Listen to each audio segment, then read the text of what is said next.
America और Iran के बीच बढ़ते तनाव ने एक बार फिर पूरे पश्चिम एशिया को जंग के मुहाने पर ला खड़ा किया है।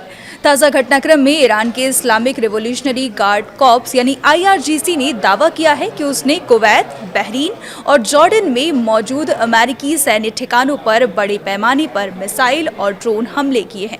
ईरान का कहना है कि इन हमलों में कई अहम सैन्य ठिकानों को नुकसान पहुंचा है।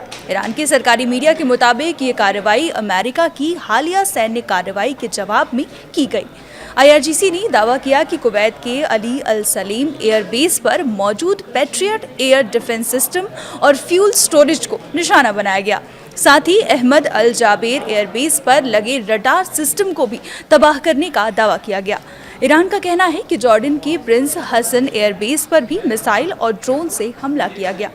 IRGC ने वहां अमेरिकी ड्रोन ऑपरेशन और सैन्य उपकरणों को निशाना बनाया।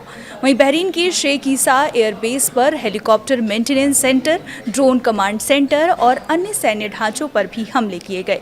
जॉर्डन की सेना ने दूसरी ओर बताया कि उसके एयर डिफेंस सिस्टम ने ईरान से आई कई मिसाइलों को हवा में ही मार गिराया।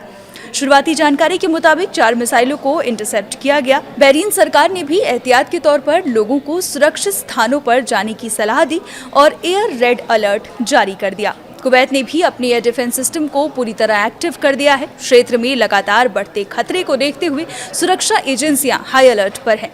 कई देशों ने अपने नागरिकों के लिए एडवाइजरी जारी की है और हालात पर लगातार नजर रखी जा रही है।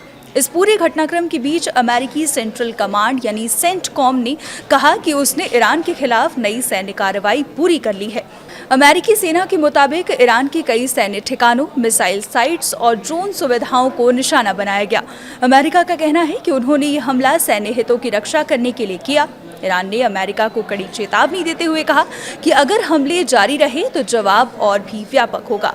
ईरानी अधिकारियों ने होर्मुज का भी जिक्र किया और संकेत दिया कि क्षेत्र में सैन्य दबाव बढ़ने पर वैश्विक ऊर्जा आपूर्ति प्रभावित हो सकती है।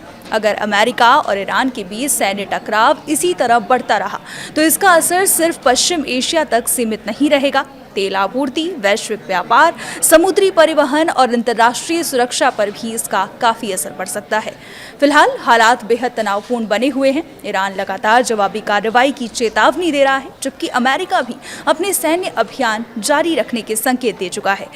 ऐसे में पूरी दुनिया की नजरें पश्चिम एशिया पर टिकी हैं, क्योंकि आने वाले दिनों में ये संघर्ष किस दिशा में जाएगा, इसका असर वैश्विक राजनीति और अर्थव्यवस्था दोनों पर पड़ सकता है। आपको क्या लगता है? कमेंट कर जरूर बताएं। फिलहाल के लिए इतना ही। देखते रहिए न्यूज़ 18।